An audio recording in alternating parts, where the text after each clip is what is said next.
Morning 10th class बच्चों। इसके पहले के वीडियो में मैंने आपको साइंस सब्जेक्ट का 3rd लेसन धातु एवं अधातु के बारे में बताया था। धातु एवं अधातु की प्रॉपर्टीज, भौतिक property, physical property and chemical properties, इसके बारे में हमने आपको बताया था। आज उसी लेसन का जो नेक्स्ट टॉपिक है धातुओं का निष्कर्षण, उसके बारे में हम आपको समझाएंगे। क्योंकि प्रकृति के द्वारा हमको बहुत सी धातुएं प्राप्त होती हैं। सभी धातुएं हमको प्रकृति से ही प्राप्त होती हैं। जो भी धातुएं पाई जाती हैं उनको हम खनिज कहते हैं, और जिन खनिजों से हम शुद्ध धातु को निकाल लेते हैं वो अयस्क कहलाते हैं। तो ध्यान रखिए बच्चों, प्रकृति से पाई जाने वाली सभी धातुएं खनिज होती हैं, लेकिन सभी खनिज जो है वो अयस्क होते हैं, पर सभी अयस्क जो है वो खनिज नहीं होते। अयस्क वो होते हैं जिन खनिजों से हम शुद्ध धातु निकाल सके, वो खनिज अयस्क कहलाते हैं। तो बच्चों, प्रकृति में हमें जो धातुएं मिली वो 2 प्रकार से प्राप्त हुई। एक तो मुक्त अवस्था में, जैसे सोना, चांदी, प्लैटिनम, ये मुक्त अवस्था में होते हैं, ये किसी के संग संयुक्त नहीं होते हैं। दूसरा, धातुएं संयुक्त अवस्था में पाई जाती हैं, जो किसी न किसी के संग संयुक्त होकर उनके यौगिक बनाती हैं, और उन्हीं धातुओं से हम शुद्ध धातु का निष्कर्षण करते हैं, जिसको धातुओं का निष्कर्षण कहते हैं। धातु का निष्कर्षण एक जटिल प्रक्रिया है। इसमें विभिन्न प्रकार के स्टेप बाय स्टेप जो है फंक्शन होते हैं। धातुओं को शुद्ध करने के लिए कई प्रोसेस से निकाला जाता है, तब हमको 99% शुद्ध धातु प्राप्त होती है। इसको हम आपको एक चार्ट के द्वारा समझाएंगे बच्चों, किस प्रकार से धातु को हम शुद्ध अवस्था में प्राप्त करते हैं। ये देखिए बच्चों, ये खनिज एवं अयस्क की परिभाषा हमने आपको बताई है। प्रकृति से पाई जाने वाली सभी धातुएं खनिज कहलाती हैं। सभी खनिज अयस्क नहीं होते हैं। ये बात आपको याद रखनी है कि प्रकृति से हमें जो भी धातुएं मिलती हैं वे सब अयस्क नहीं होते हैं। जिन खनिजों से शुद्ध धातु का निष्कर्षण आसानी से किया जा सके वे अयस्क कहलाते हैं। सभी अयस्क खनिज होते हैं, जैसे क्लोराइड अयस्क, सल्फाइड अयस्क, ऑक्साइड अयस्क, कार्बोनेट अयस्क, बहुत प्रकार के अयस्क प्रकृति से हमको मिलते हैं। क्लोराइड अयस्क में हॉर्न सिल्वर, AgCl इसका उदाहरण है, और भी बहुत से उदाहरण है बच्चों। हम आपको एक एक उदाहरण बता रहे हैं। सल्फाइड अयस्क से कॉपर पायराइट, जिसका सूत्र होता है CuFeS2। ऑक्साइड अयस्क बॉक्साइट, जिसका सूत्र होता है Al2O3 2S2O। तो ये विभिन्न प्रकार के अयस्क हैं जिनसे हम शुद्ध धातु को निकालते हैं। देखिए बच्चों, धातुओं के निष्कर्षण में सबसे पहले हम धातुओं का सांद्रण करते हैं, कंसंट्रेशन। कंसंट्रेशन मीन्स जो अनावश्यक पदार्थ होते हैं उनको हम धातु से अलग कर लेते हैं। अलग करने के बाद 3 प्रकार के, चूंकि हमको धातु प्राप्त होते हैं, ये आपने जो कल सक्रियता श्रेणी पिछले वीडियो में देखी थी उसमें हमने आपको बताया था। 3 प्रकार के, एक तो अति क्रियाशील धातुएं होती हैं, दूसरा मध्यम क्रियाशील धातुएं होती हैं, तीसरा निम्न क्रियाशील धातुएं होती हैं। ये बच्चों आप चार्ट एक बड़े पेपर पे बना लीजिएगा, तो आपको पूरी जो है क्रियाविधि समझ में आ जाएगी कि अति क्रियाशील धातुओं का निष्कर्षण कैसे करते हैं, मध्यम क्रियाशील धातुओं का निष्कर्षण कैसे किया जाता है, और निम्न क्रियाशील धातुओं का निष्कर्षण कैसे किया जाता है। सबसे पहले हमने आपको जो अति क्रियाशील धातुएं हैं, जैसे हमारी पोटेशियम है, सोडियम है, मैग्नीशियम है, एल्यूमिनियम है, इनको जो है क्योंकि ये बहुत अधिक क्रियाशील होती हैं और कार्बन और अन्य अपचायक धातुओं के संग इनकी बंधुता होती है, एफिनिटी होती है। जैसे ये अपचायकों को देखते तुरंत उससे जुड़ जाते हैं, क्योंकि बहुत अधिक क्रियाशील होते हैं। तो उच्च क्रियाशील व कार्बन और अन्य अपचायक से अधिक बंधुता के कारण अपचयित नहीं होते हैं। इनको जो है, चूंकि ये इतनी जल्दी क्रियाशील हो जाते हैं, इनका अपचयन जो है वो आसानी से नहीं होता है। तो इनको शुद्ध धातु के रूप में प्राप्त करने के लिए हम इनका विद्युत अपघटनी अपचयन करते हैं। विद्युत अपघटनी अपचयन का मतलब इसमें विद्युत धारा प्रवाहित करके इनकी धातुओं में हम शुद्ध धातु को कैथोड पर तथा जो एनोड पर हम जो क्लोराइड का लवण होता है तो उसको हम एनोड पर प्राप्त कर लेते हैं और कैथोड पर हमको शुद्ध धातु प्राप्त हो जाती है। तो इस प्रकार से जो है हम अति क्रियाशील धातुओं का निष्कर्षण कर लेते हैं। जैसे देखिए बच्चों, कैथोड पर हमको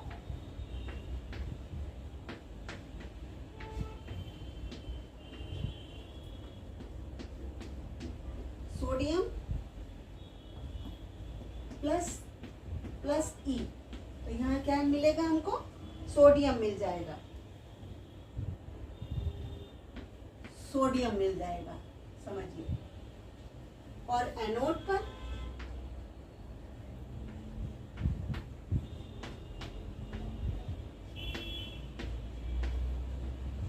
क्लोराइड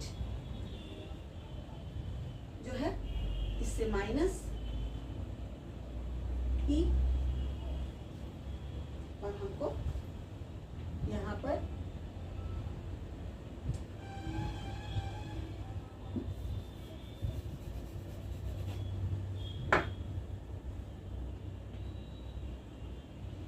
ईएम मिल जाता है। ठीक है, तो इस प्रकार से इसका ऑक्सीकरण होता है और इसका अपचयन होता है। तो अति क्रियाशील धातुओं को शुद्ध रूप में प्राप्त करने के लिए हमें विद्युत अपघटनी अपचयन विधि के द्वारा शुद्ध धातु को हम कैथोड पर प्राप्त कर लेते हैं, और जो शेष उसका लवण होता है, लवण में जो दूसरा पोर्शन होता है, क्लोराइड है या अन्य है, वो हम एनोड पर प्राप्त कर लेते हैं। देखिए बच्चों, जो अति क्रियाशील धातुएं होती हैं वो आसानी से अपचयित नहीं होती हैं, तो विद्युत अपघटनी अपचयन विधि के द्वारा उनसे शुद्ध धातु प्राप्त की जाती है। जो मध्यम क्रियाशील धातुएं होती हैं वो ज़्यादा संख्या में होती हैं। इसको जो है इनका निष्कर्षण करना थोड़ा बड़ा है, कई विधियों के द्वारा होता है, वो आपको हम अलग से समझा देंगे। इसके पहले आप निम्न क्रियाशील धातुएं जो बहुत कम है, जैसे कॉपर, सिल्वर और गोल्ड आदि, इनको चूंकि ये बहुत कम क्रियाशील होती हैं, तो कम क्रियाशील होने के कारण इन धातुओं के हम ऑक्साइड को जब गर्म करते हैं तो हमको शुद्ध धातु प्राप्त हो जाती है।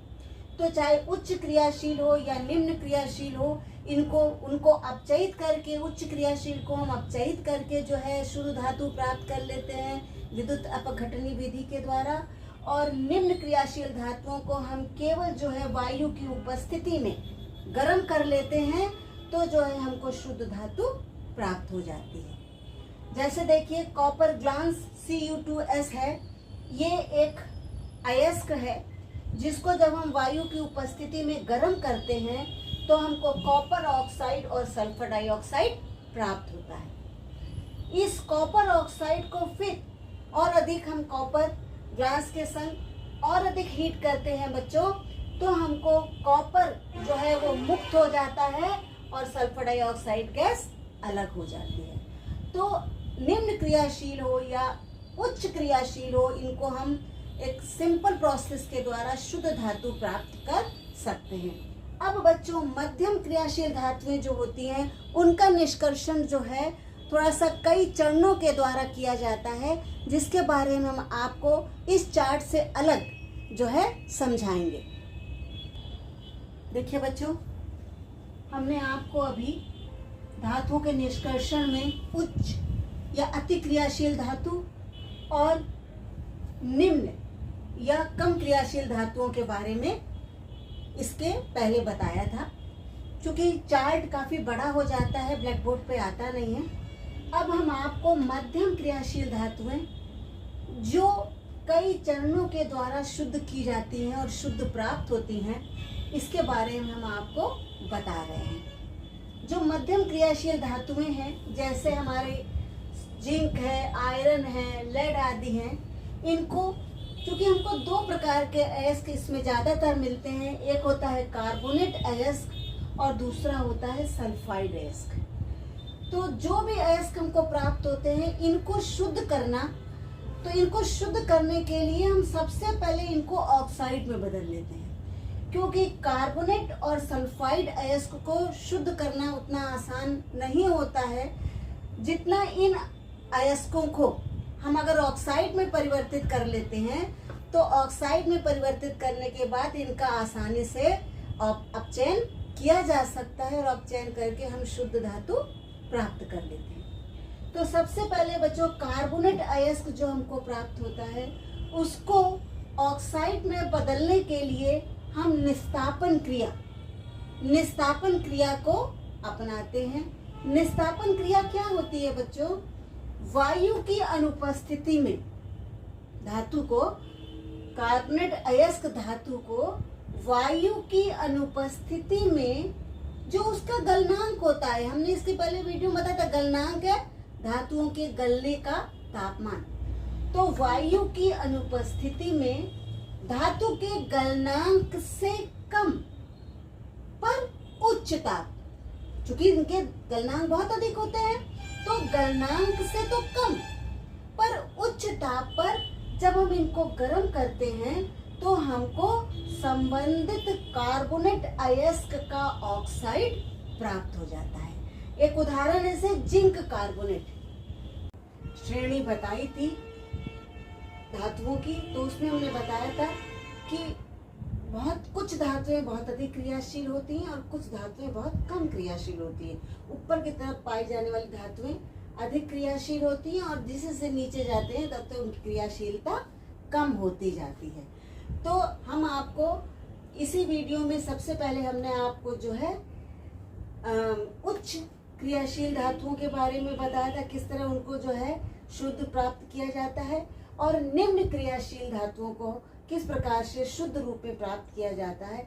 अब हम आपको मध्यम क्रियाशील धातुएं जैसे जिंक है, आयरन है, लेड है, इनको किस तरह से शुद्ध किया जा सकता है, ये विधि हम आपको बता रहे हैं।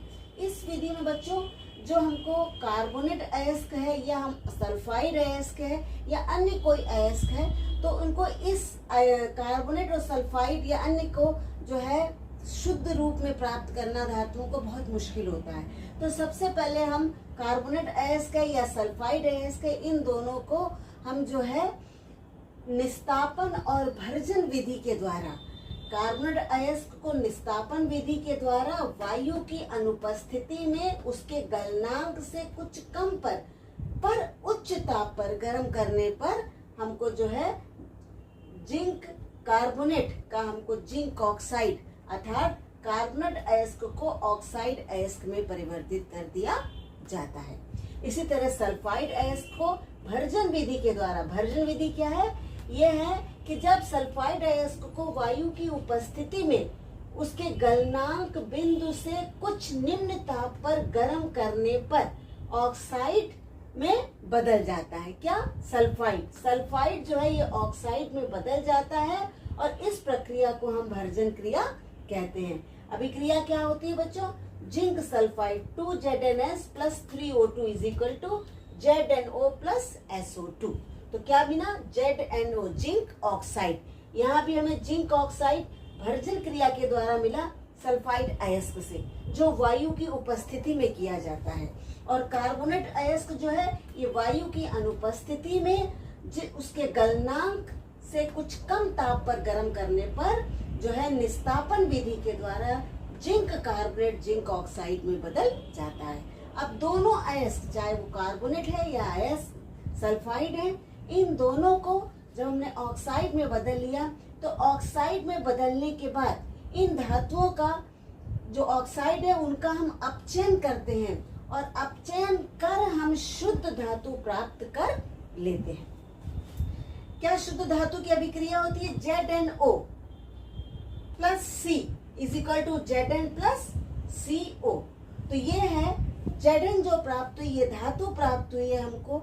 इस प्रकार से प्राप्त धातु बहुत ज्यादा शुद्ध नहीं होती है, तो इसको और अधिक शुद्ध रूप में प्राप्त करने के लिए हमें इन धातुओं का जो है रिफाइन परिष्करण किया जाता है, और परिष्करण के उपरांत हमको 98-99% शुद्ध धातु प्राप्त हो जाती है।